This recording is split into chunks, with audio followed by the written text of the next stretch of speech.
clean energy. Nah, di kita ini yang mereka juga ingin masuk, tetapi memang kita ini sekarang kalau menurut saya memang harus proaktif gitu Pak, bicara dengan mereka gitu. Kita tidak bisa hanya menunggu, harus proaktif, termasuk mungkin tadi ada mengenai Apple juga, ini tadi ada sempat ada pertanyaan beberapa mengenai Pak Menteri, mohon maaf berkaitan dengan itu. Ya. Kalau mau itu, monopoli listrik harus segera diputus. Itu aja jawabnya. Selama itu PLN masih monopoli, nggak mungkin kita masuk sebagaimana. Betul, Vietnam sekarang ada berapa belas kawasan industri dengan basis energi baru terbarukan. Saya kira jawabannya salah satunya itu. PLN harus mau di breakdown, tidak lagi monopoli lah. Kurang lebih sebenarnya sudah disiasati dengan power wheeling itu mestinya gitu. Ya. Ya, betul sekali pimpinan. Terima kasih atas masukannya. Tadi mengenai Apple tadi soalnya ada 2-3 kali disinggung mengenai Apple ini. Memang terus terang investasi mereka tuh masih kecil di kita, sangat kecil.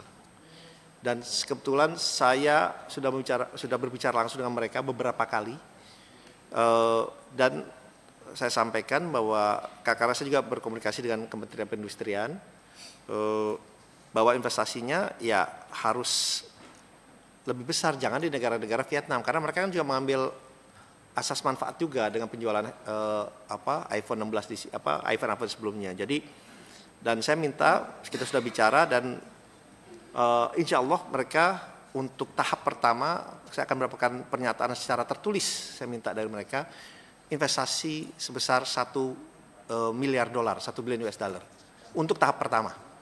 Nah, jadi saya minta mereka melakukan memberikan itu secara tertulis. Mudah-mudahan dalam waktu mungkin 1 minggu ini saya sudah bisa mendapatkan komitmen itu yang akan saya serahkan kepada Kementerian Perindustrian. Karena kembali lagi kita mau melihat mereka, ya kita lihatnya fairnya aja lah gitu. Ya, you dapat asas manfaat di sini, ya investasi di sini dong, ciptaan lapangan pekerjaan juga dong di sini. Dan juga yang paling penting bagaimana global value chain-nya ini, rantai pasoknya juga pindah investasi di kita, karena biasanya kalau udah satu itu pindah itu akan memberikan trigger atau trickle down efeknya kepada supplier-suppliernya itu untuk investasi di Indonesia juga, Pak. Itu yang kita ini mudah-mudahan dalam waktu mungkin seminggu ini saya sudah dapatkan komitmennya dari mereka, karena kita juga proaktif berbicara dengan mereka. Kemudian hal-hal lain tentunya investasi memang di kawasan industri tidak hanya di Kendal, Pak. Kalau di Batang juga kami, saya juga udah ke sana.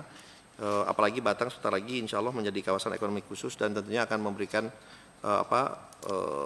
tenaga investasi yang masuk akan diharapkan akan lebih meningkat. Dan juga kepada pembangunan EV elektrik mobil, electric car, tadi ditanyakan oleh Pak Edi, Pak Edinya udah. Memang itu juga ujungnya, tetapi kami melihatnya sekarang fokusnya di EV battery, Pak. Karena kalau baterai ini kita bisa ekspor ke banyak negara gitu, bisa dipergunakan oleh banyak industri mobil listrik untuk mempergunakan baterai berbasis nikel. Nah, memang kita juga, saya mendapatkan masukan juga, harga nikel juga mesti stabil juga gitu, Pak. Kalau harga terlalu tinggi, mereka tuh bisa beralih lebih ke yang bukan berbasis nikel. Jadi itu juga yang mereka mendapatkan masukan, yang kita mendapatkan masukan dari mereka. Dan pada intinya, ya kami dari Kementerian Investasi ini, Pak, tentunya sangat mengapresiasi dan berterima kasih atas masukan-masukan yang diberikan kepada kami, terutama mengenai hilirisasi. Ini adalah tugas besar yang diberikan kepada kami, karena hilirisasi ini menyangkut kembali lagi tidak hanya mineral. Kita justru ingin mendorong juga dari bidang kelautan, contohnya rumput laut akan kami dorong, Pak, menjadi program prioritas. Ya, kelapa sawit tentunya kita lebih dorong lagi supaya menjadi industrialisasi, dan yang paling penting juga adalah yang berbasis perkebunan dan juga pertanian. Sebetulnya ini adalah nilai tambah dan ujungnya adalah industrialisasi, dan yang paling penting bagaimana kita terus bisa menciptakan lapangan pekerjaan yang berkualitas dan juga yang baik, Pak.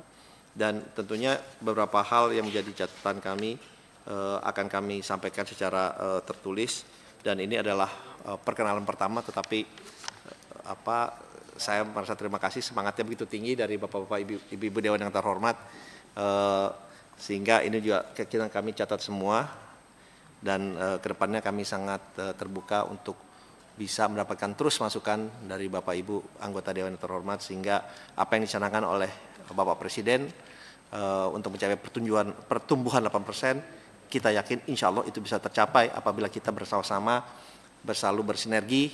Pak Presiden selalu menyampaikan kita harus berkolaborasi, dan yang paling penting satu beliau sampaikan, apapun yang dilakukan, satu tujuannya adalah untuk kepentingan rakyat Indonesia yang kita cintai. Terima kasih. Wassalamualaikum warahmatullahi wabarakatuh.